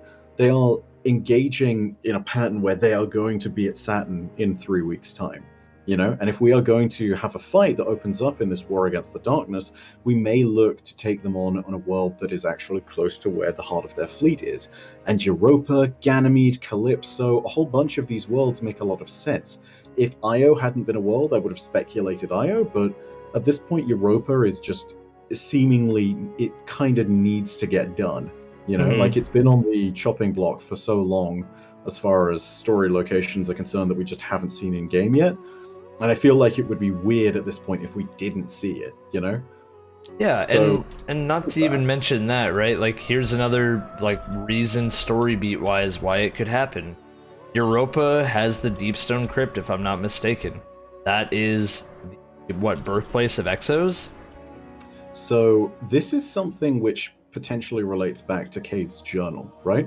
If you're going to look at what's going on, you can look at the last kind of paragraph from the Taken King Collector's Edition, and Cade has a moment where he's talking about all these different things. Actually, it's not the last paragraph, it's one of the first ones. The last paragraph is him experiencing the collapse. The first paragraph, or one of the early paragraphs, is him talking about what we presume is an experience in the Deep Stone Crypt. And he says somewhere cold, you know, he talks about this. And it's very hinting towards an ice world, which is what Europa would be. And I think, let me double check to make sure, because it's been a hot second since I've read this. If you guys go into the equipment for the last season, as in this season, I want to say it's something to do with the solar sails, the exotic ship. I'd need to go ahead and read this again, but from what I can see, they talk. Yeah, here it is. This is the line. Wish we were going to Titan instead. Hell, anywhere but Europa. Was hoping, you know, like they literally give us a name drop there and say like, hey, this ship is very much related to what's going on. They say they don't want to spend their summer in a frozen tundra, you know. So it's not just name dropping in a recent ship, but also it gives us a potential reason to sort of talk about what's going on. It says like, hey, there may be stuff going on there. If I'm not mistaken, that's actually related to Bray Tech stuff as well. I'm going to hide in a corner from the Scorn while I do this. I swore that it had to do with Bray Tech. Yeah. And honestly, I think, as crazy as this sounds, if it has to do with Bray Tech, if it is a place where exos are from, then why wouldn't we see a potential return of the Stranger? As a major player that could A, warn us of the darkness, B, assist us in some way of helping, because she's been studying the darkness this whole time, presumably. I feel like the cards line up for Europa more than a lot of other places, because that's where they're going story-wise. Now, I don't know where the Fallen fall into Europa. I don't know if there's already Fallen that have been established to be on Europa. That I have no clue about, but that could be a potential avenue. But yeah, I mean, this is the cool thing about Fallen if you're trying to fit them into a storyline. They are literally related in some of their first lore, and you can see this just from the number of locations they populate as having really versatile physiology, which is basically to say they can survive in a whole range of atmospheres, of planetary atmospheric distributions, of different pressures. All these different kinds of world can be kind of settled by the Fallen. You know, you see them on Earth, you see them on Titan, you see them on Venus, you see them all over the place. And it's not to say that then a moon like Europa is any different, you know? The extreme cold is not necessarily something that will hold the Fallen back. Yeah, so, you know, they fit in as far as the actual physiology of them is concerned. But if this is a new front being opened up in the war against the darkness, and if that Saint 14 little bit of telegraphing that we got from the beginning of the season is correct, and, you know, him and Mithrax are potentially going to be looking to work together, you have a really cool opportunity to tell a great story about how, like, there's a united front now with the Guardians and the House of Light working together. So ultimately, yeah, like, really, really cool potential for all of this. And I do want to see if that's going to be the case, because I feel like it would be totally wild if you see all of those potential story beats line up together, you know? Suddenly the desperation of circumstances forces this awoken... awoken kind of as well, because we do sort of have the Queen on our side. Awoken human fallen alliance to come together, and I'd really love to see that. You know, it would be such a cool moment in the storyline. It would be a big change. Yeah, it would be really cool to see like another place united, and maybe even if it does turn out where, you know, in our hypothetical scenario of Mithrax, Varyks, and Eramis fighting. In this hypothetical scenario, doesn't it seem like, okay, that could be our first potential story close? Other than, you know what I mean? Like our first potential, okay, Fallen have united under X. Or maybe it ends terribly and Mithrax completely loses, Eramis wins, and we have more to even go off of with the Fallen, and we just keep going down the rabbit hole. But I feel like that's one of the biggest points of, not criticism, but one of the biggest points that Bungie has been kind of told about by the fan base is like, we need to tie up a story. We need to finish a story. There yeah. are so many loose ends, and we are getting to that point where it's becoming a little bit cumbersome. You know, we're getting exactly, and I think this could be the opportunity to end a story with essentially one of the 4 major enemies in the game. Not like, okay, here's the Scorn, even though the Scorn have pretty much been wrapped up, but like, okay, here is the Fallen, and now this main enemy that once was very angry at you because you took what they thought was theirs has now finished their storyline, and they're now they've now run through that character arc of, okay, now we're not going to be as mad about it. I don't know. Right, I think it's a cool beat. Now they're your allies, you know, like that's kind of it's not, so to speak, the end of the Elite story for Halo 3 because, you know, well, Halo 2 rather, because that breaches over into Halo 3. But it follows a very similar line of saying that. And, you know, there's still very much going to be those dissident houses here and there. It's not like the House of Dusk is going to roll away anytime soon. Like, it's an entire population that has to get used to this idea. It's not going to be a one-day event, but it is very much going to be a capstone to that story. Exactly. Speaking of which, I know we're on destinations right now, and there are a few other things potentially that signpost us towards Europa right now. But, and this is a really, I think this is a really important one. Mm-hmm. On the note of tying up loose ends, Uldren. They need to do something about Uldren and the Hunters. And again, telegraphing. More telegraphing on at least the side of the Hunter Dare thing, right? Like I previously talked about how there hasn't been any Uldren telegraphing since the Dawning. And that's kind of true. But by that same token, there's very much been telegraphing about the fact that the Hunters are in a big old mess right now. They need a Vanguard really badly. They need somebody to rally behind, yeah. Yeah, so I think that if we're going to see all of this come together, it might be a moment at which we see his storyline re-emerge. And given that the darkness is coming along, it might be a perfect time for him to sort of show that he can be redeemed, you know? Like, I can't imagine the circumstances for this, but imagine he does something and takes down a pyramid ship or some nonsense like that. If ever there was a clearer way of saying, I am not an ally of the darkness, I'm your ally, I don't think it exists. It's something like that that's going to happen. Right, you know? And I mean, we've been kind of like speculating that he's going to be the new Hunter Vanguard forever. And we keep seeing little traces of him here and there. And Bungie wouldn't put in a full-on cutscene of him coming back to life if it didn't have important significance to the story. Mm-hmm. Yeah. Like, it's just not been touched for ages. And I feel like at some point they're going to have to revisit that.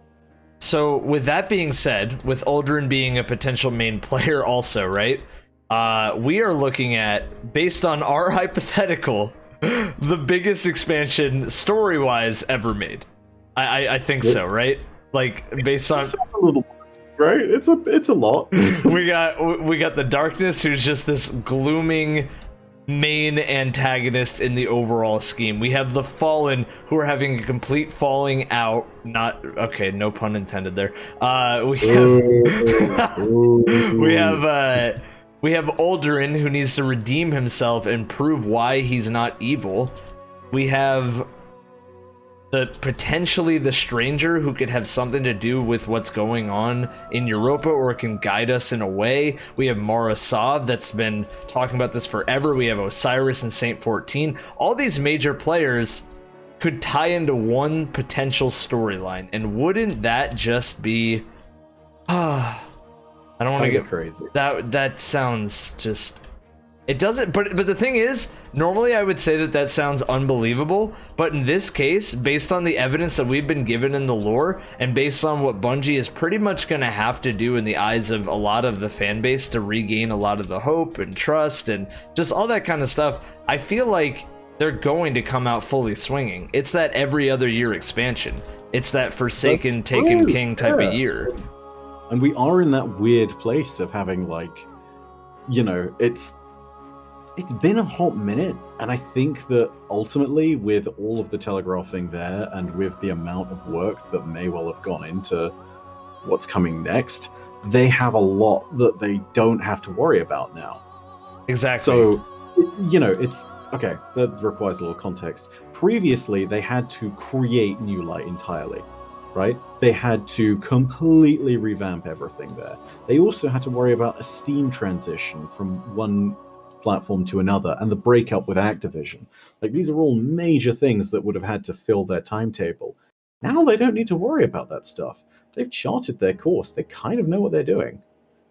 I think, yeah, may be in a better place for all of this, and maybe that doesn't take a bunch of time away from development. I'm not sure, but whatever it may be, there's gonna be big stuff happening regardless. It's gonna be very, very, very, very exciting. Is there okay? So we covered we covered enemies, we've covered locations. Is there anything else left to cover for what could be potentially coming? Yes. So this is something that I don't know if by the time this is uploaded, the video will be released or not, but just in case, I'm going to go ahead and talk about this anyway. In the last, few days, I've been reading back through a whole bunch of different lore over the last couple of seasons, and there is something that might not be in September, but could well have an impact and an effect from some point very close. Sort of think of this as maybe something to do with the next season. Have you read the Trials and Tribulations lore book? That's where I'll start. So I haven't got the chance to read it, but I want to say that every single headline says what we're doing in Trials of Osiris is what we were doing in Trials of Osiris, in the old Trials of D1, yes. Having said that, you definitely shouldn't trust the lighthouses. But there is something that connects this to some lore that we got at the very beginning of the season, and something that I think we might even have had signposting for all the way back from in Season of Dawn.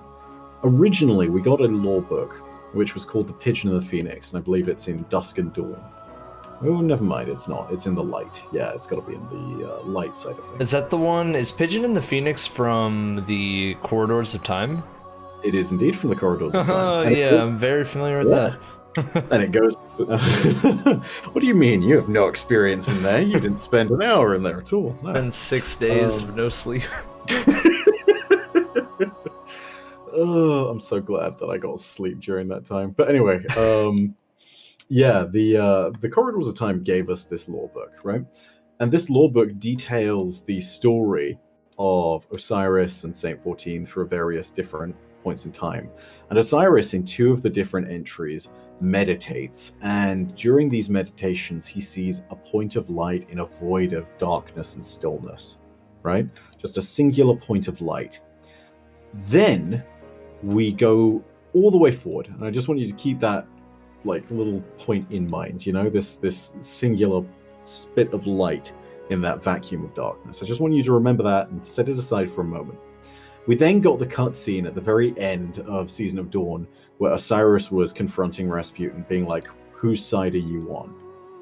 There's an addendum and a follow-up to all of that happens in the early, pre-season lore for Season of the Worthy. And it contains a moment where Rasputin feeds coordinates and data to Osiris, and Osiris basically follows them. Now, the progression is really weird, because Osiris's ship then starts close to the sun, and he then plots a course out to the heliopause. For those of you who aren't clued up on your intersystem planetary geography, so to speak, and your astronomy, the heliopause is basically past Neptune. It's where you'll find planets, or planetoids rather, such as Pluto and Eris, and objects that just rotate around the sun, but they're not large enough or close enough to be classified as planets. He's all the way out here, and keep in mind, this at this moment in time is probably where the darkness is, right? Mm-hmm. He goes there and finds a weird gravitational mass. Sagira, his ghost, then starts acting in the very same way that our ghost did when he was in proximity to the darkness, right? He starts to experience this moment of big unease, and it's not really very easy for him to do much. Sagira gets very weakened, and she stays with the ship. Osiris then ventures out and pushes off against the ship, and as best as I can tell, he goes into some kind of welcoming dark void. And for all we know, this could be some moment where it's just the presence of the darkness, or it could actually be a pyramid ship that he enters. It's very much abstract writing. There's not a lot of clear moments at which it indicates what's going on, but it's definitely a dark shadow that he's entering into. Osiris then has a moment inside this place where he sends forth echoes. Now, I want to be really clear, there's a very important distinction here. Osiris has echoes and he has reflections. The reflections are the things you saw in the Curse of Osiris story campaign. You know, they're the copies of him that are all gold and shimmery. His echoes are different. He uses them to chart out the sundial. And I've actually made mistakes in previous lore videos talking about this because it was only pointed out that they were different in the Season of the Worthy lore. And I believe the terms were interchangeable. He defines them as being different for Saint 14. He states that they're more similar to what the Taken King would use to navigate that geometry. And the echoes don't get as much resistance inside this place. They're able to go out and somewhat chart it, right? Mm-hmm. So that's troubling from the start. He then finds a single point of light in all of this, and he finds, lo and behold, some kind of point at which, instead of it being further away from him and infinitely regressing, a moment where it ends. And it ends in this strange metallic seed that he picks up and then just takes out of the ship. It starts to sort of like become a lot more climactic and a lot more terrifying, and yeah, he basically just starts to leave. He then wakes back up, and he's back around the sun, very close to the sun, and Sagira acts as though it's never happened, but he's still holding this seed, right? So that's a crazy story in the first place. So right? One of the things you also told me about that story, right? I don't know if I didn't hear it this time around, but you told me that Sagira was acting like our ghost on the final mission of the Shadowkeep campaign. Final mission in terms of like before entering the ship. That's worth context. Before she entering gets the really ship. Weak and becomes sort of stuttery. She doesn't speak for the darkness, as best I can tell. Right. She just gets really weak, like, I'm losing power to this thing, whatever it is. So it's very clear there's discomfort there, and something is disconcerting, right? She stays with the ship. She slumps on his shoulder, right? So something's going on there. This is where Trials and Tribulations comes in, though, right? Brother Vance goes and visits Queen Mara Sov, and this is way back during the days of Destiny 1 Trials, right? This is just recorded in the Destiny 2 Trials lore book. She then says, when you next see our mutual friend, when she's talking about Osiris there, she gives him a set of instructions, and it's not actually listed in the exact lore card, but later you find out that that set of instructions was clearly to tell Osiris to, quote, plant the seed. And this all then comes into the context of him having plucked this, quote, metallic seed from what it could be a darkness ship. And all of this is also keeping in mind that Mara Sov has sort of premonitions of the future. She saw her death at the hand of Varyks. She may understand where the future is going, and she may have seen this as some way of forestalling things. My big question then becomes, where the hell does this storyline go, and what the hell is the seed? Like, what is this thing? And how much damage could it do? How terrifying could this be? Why did Osiris steal it from this terrible dark void? What's going on? You know? Well, it just reminds me of the artifact that we got at the end of the Shadowkeep campaign, too. It's a metallic seed-like thing that kind of resembles the Traveler, right? So, indeed. The description of it is as kind of like a single pinprick of light. You know? Like, I need to go ahead and look up the exact tab for that, which is in. I need to remember what the title of that lore entry is. You can find it at the very beginning. What gives me pause? There we go. That's the name of it. If you want to find it on Bungie.net, or if you just want to read it, I'll go ahead and link it in the description. But yeah, I think that could contain a really significant sort of moment in the story for the next season. Because now they've kind of hinted towards it, not just in a small moment in the Season of Dawn, potentially, if those two sort of pinpricks of light are the same. But also, they've hinted at it a lot in Season of the Worthy. Like, there's so much potential for that to be a really big moment. Oh yeah, definitely. And if there's an avenue for okay, the darkness is coming, what are they after? That's my other question, actually. What is the darkness after they come here? Like just to reign supreme and to kill the traveler? Like what is the motivations of our enemy? So this is one which you can kind of find all the way back from the sort of vague mythos of the darkness. But beyond all of it, there's also a lot that's talked about in the Unveiling lore book. There's a lot that's talked about through just generic Hive lore when you see any references to the sword logic. You can go back and you can see a whole bunch of different story notes that really do reference the idea that the darkness desires strong life to conquer and to prevail. And they have been chasing the Traveler ever since. I'd also look at Pujari and his teachings. Like, I witter on about this if anybody has really watched my videos a whole ton, but I believe that he is the closest to being absolutely correct about the nature of the darkness, in the idea that the darkness is symmetrical to the light, right? So when the darkness awoke, it was because of a wave of light that came from the Traveler's awakening, and it suddenly became active again. And that speaks to me of this idea of the darkness and light are in balance and in symmetry, and the darkness is either trying to upset that balance, or alternatively is trying to destroy the Traveler and make it go back to sleep and eventually cause more entropy for the universe. Because ultimately the sword logic and the way of their power is something that will lead to the death of everything but what is strong in the universe. And the Traveler's way of creating life and blooming new worlds before us is actually a way of defying that. They refer to themselves in the Unveiling lore book, or at least the darkness refers to the two of them as the gardener and the winnower, right? So there's this cycle of almost samsara to them, life and death in perpetuity together. And I think that if anything is going on, it's got to do with that delicate balance.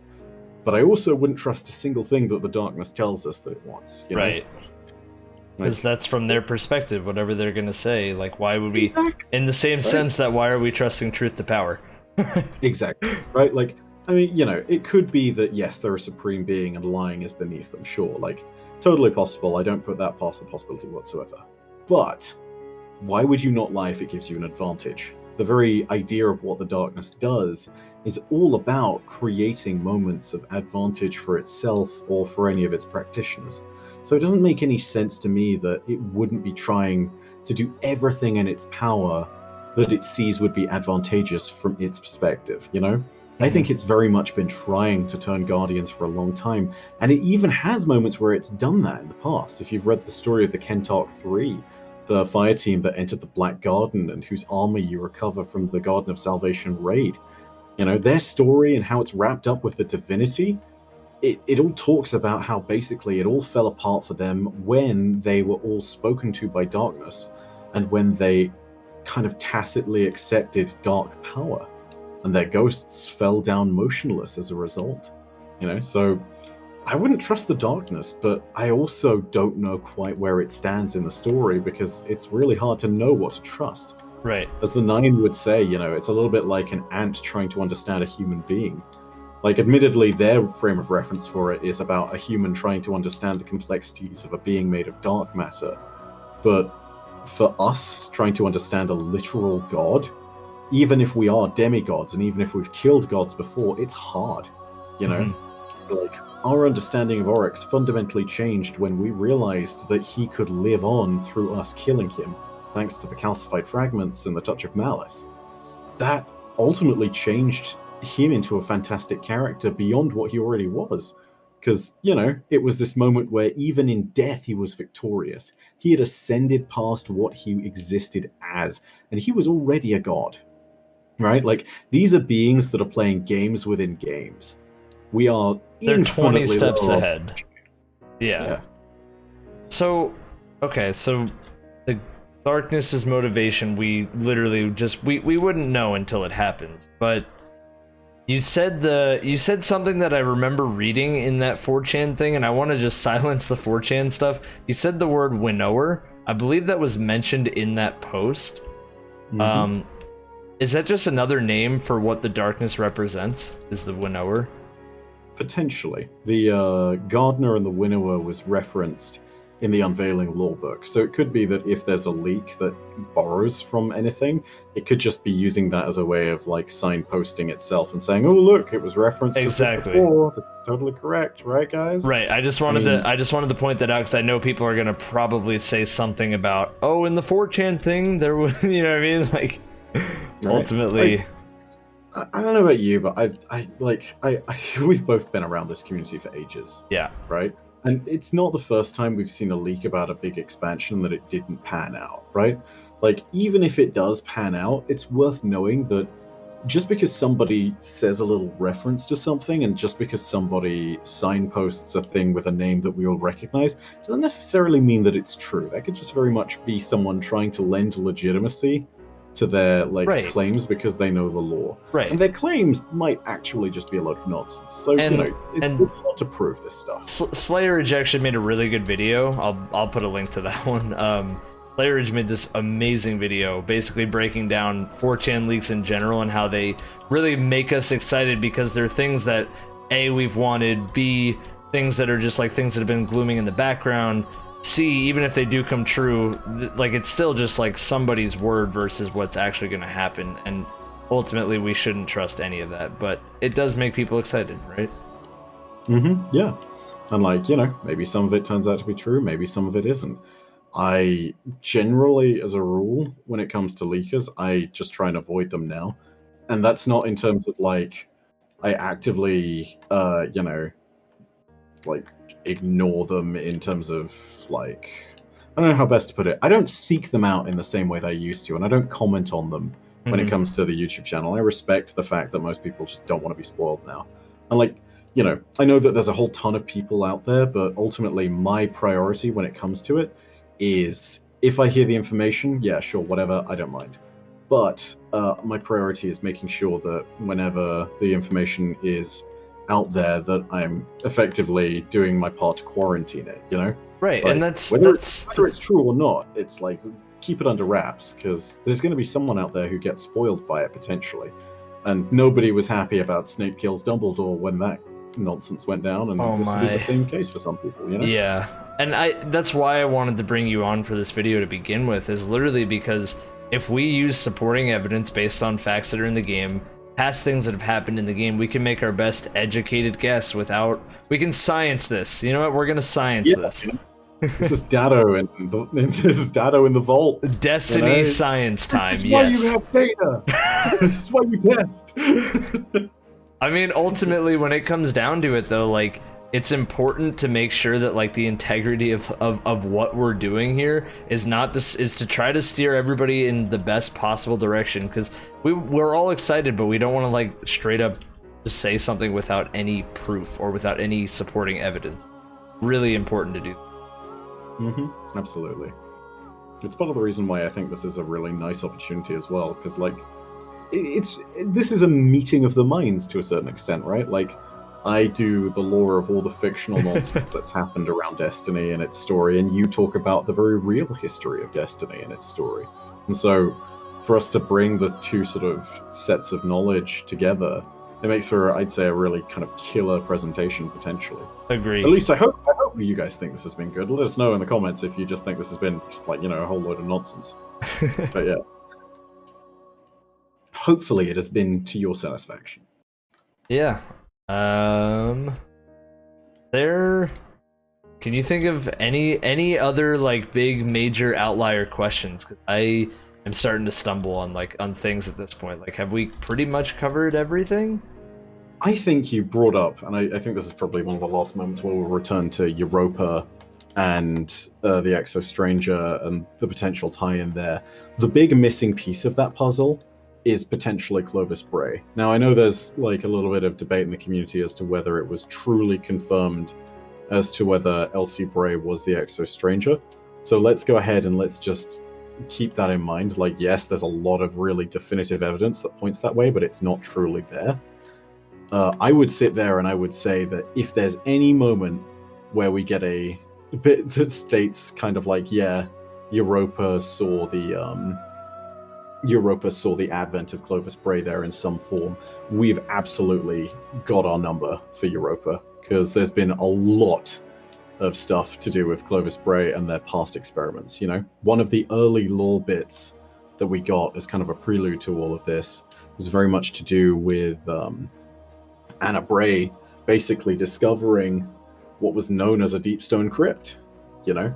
And this is a really interesting distinction because she discovers it on Mars, but it's noted that it's, I believe this is something I'd need to reread again because it's been a hot minute, but it's noted that it's just a facility where there are a bunch of exos and that there is a distinct connection to Rasputin. So, like, this is the really interesting point. If we see something referencing Clovis Bray in all of that mess, I think you've got your number for it. And I think it's almost inevitable that we're going to see something. Whether that actually ties back into Elsie or not, I don't know. But if she's arriving at the time when the darkness is coming back, I'd say it makes the most sense. Again, it all assumes that she is the Exo Stranger, which, again, seems more lots of evidence points that way, but, you know, until it's officially, hello, I am the Exo Stranger, yes, my name is Elsie Bray, we don't know for sure. It's, you know, like, until we have a moment where it's like, it's time to explain. So I actually wanted to go to Io and go down to the bunker because I want to make sure of something that would also tie to the Europa potential. I'm pretty sure on the Io map of where all the pyramids are coming in, isn't Europa listed as one of the places on here? And I mean, do you speak Russian? Of course, yes, fluent. I learned it from my cousin Nikolai, you know? Let's see. Oh, let's go bowling. I'm like 99% sure that whatever, like, I don't know what this is right here, but I remember seeing a graphic on Twitter that this looks like Europa, right? Is that not?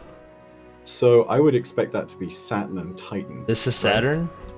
Yeah, because okay. Oh, Titan right there. Yeah, because of the because again, Saturn is the seventh planet out from the sun, and then Titan is its, you know, it certainly is its largest moon. So it makes sense for the two of them to be listed. As for Jupiter back here, I would expect that to be either Ganymede or Io, considering the length of the word in Russian. I'd think Io, but I don't speak Russian, so this is all Rasputin. Why you got to do it to us? To use an inappropriate phrase, but yeah, like, watch this space because this is only the beginning. Yeah, and every single week, these Doritos keep getting just a little bit closer. Fun fact, I don't know if you knew this, but here, come here. Aim in at these monitors and try to move around. Yeah. Rasputin is always looking at you. Yeah, it's really cool. It's one of the neatest little bits of, like, environmental sort of quirks that they've added to this. So cool. Yeah. Shout out to 900 and her team who basically made this happen, by the way.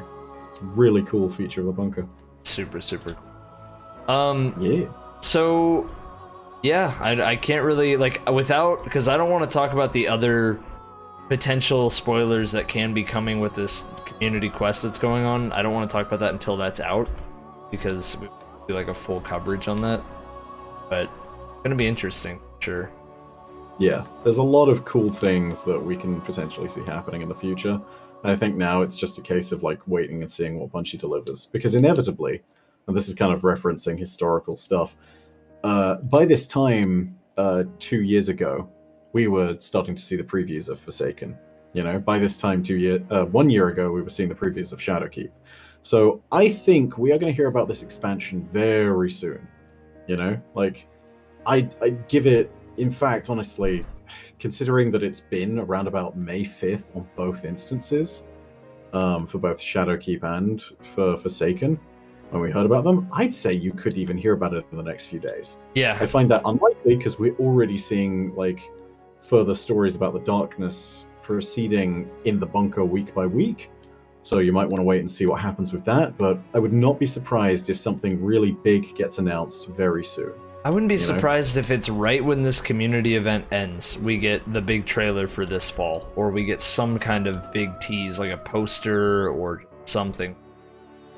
As crazy as that sounds, even though we have a whole new season next season, it just rings well that, like, this fall they would be teasing around this time, because it's either May or June for every single big fall expansion is when you get the big teaser. So we could be complete idiots. This could be going to The Dreadnaught, this could be going to many other places, and we just told you what 2 hours of just hypotheticals 2 that hours aren't. of Cosmodrome in Europa, and it turns out no, it's going to be Savathun, and she's like the envoy of all the darkness nonsense. Like, okay, yeah, that's possible, and that would, you know, I'd eat a whole bunch of humble pie if that was the case, and do so quite happily. But you know, we'll see. Oh, we will see. We will see. But yeah, That's exciting potential for all of this. honestly, I'm very, very juiced for whatever the outcome is. It's going to be amazing. I would pin this in my opinion. You know, I don't want to get too hyped, but my opinion is based on the every other year is a big expansion, and based on Bungie official, I would say this is the first official year of like everything completely free, because you usually make content in the future when you're under, you know, even when they were under Activision, they usually make content in the future. I would say this upcoming year is going to be, I don't want to use the words the big one because we use that every single time we talk about these things, but man, it's got me excited. There's so many avenues. We're fighting so many potential amazing. Absolutely. I think that kind of brings us to a close quite neatly, doesn't it? Yeah. You know, ran a bunker at the end just to just close it out. Seasonal content, dude. Yes. Seasonal content. Of course. That's great. Fun. But yeah, no. Let us know if you want more of these videos down below in the comments section, by the way, guys, because this is very much one of those moments where we could go ahead and do this every other season or every 3 months or something like that if this goes off really well. But yeah, this is I think it's a really cool potential idea. Let's just go ahead and talk about what might be happening next. And I feel like it may work out best when we sort of like are just on the cusp of a future thing, because we can look at everything with kind of unspoiled eyes, so to speak. And we can look at all of the signs that we might want to pick apart before we get the massive trailer and we were like, oh, well, of course it was going to be this, you know? Like, this gives us an opportunity to really analyze all the avenues of the game. Right, when everybody... When it's like kind of a low point, but everybody's excited for what's next. I'd say that's like the perfect time that we would want to consider doing. Absolutely. But anyway, yeah, I think that's going to be it. So I don't know if we want to do like a dual sign off on this, or we want to record it individually. I mean, you know what? Let's do a dual sign off, and then we can record ours individually if it goes terribly, and then we can cut this part and pretend like we never did a dual sign off at all. The magic of editing.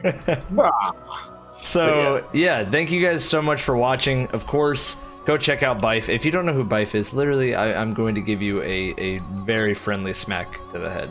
Go watch Byf, please. And yeah, if you guys did like the video, you want to consider supporting, you can find me on my Twitch channel, or you can find me on YouTube, EvanF1997. Byf, where are you at? I am on youtube.com/MyNameisByf, and also you can find me on Twitter, which is just @MyNameisByf. Those are the two main platforms where I'll be going ahead and doing my stuff. Also, go ahead and follow Evan. Evan's really sort of come to prominence within the last like year's worth of time in Destiny, and he is effectively, as I was saying earlier, the historian of what happened in the real world of Destiny and the community and all of the cool events that our community has seen. If you want to learn about the one time when Savathun basically pulled the wool over our eyes with the 999 power incident, and how Truth to Power was basically a whole bunch of lies, Evan's got a write-up on it. If you want to go ahead and talk about the first 24 hours of Last Witch, which is one of my favorite ones of your videos, by the way. He's got a review of all the stuff that happened. If you want to talk about something such as, say, the early exotic puzzles that we got back in Destiny 1, such as, say, the Touch of Malice, or the crazy ARG plus gameplay extravaganza that led us to Outbreak Prime, all of that is on his channel, and it all goes through the real history of Destiny's events and the emotions that everyone was feeling, what had to happen in the process of things. It really is chronicling the great events of our community, and what I may do for the story of the game, Evan does for the story of the players. So yeah, go ahead, check him out. He's very much somebody that you will want to, you want to keep subscribed to in the future. He is the chronicler of the community in the same way that I'm the chronicler of the story. So yeah. Sounds good. Everybody, thank you so much for watching, and until next time, let us know what you think. Let us know if you want us to keep doing these. Seriously, This was a lot of fun. Thank you so much for coming on, Byf. Absolutely. And to everybody else who's watching at home, know that, as per usual, your viewership is quite enough for me. But in the meantime, my name has been MyNameisByf. Por audacia ad astra. I'll see you starside. Goodbye, everyone.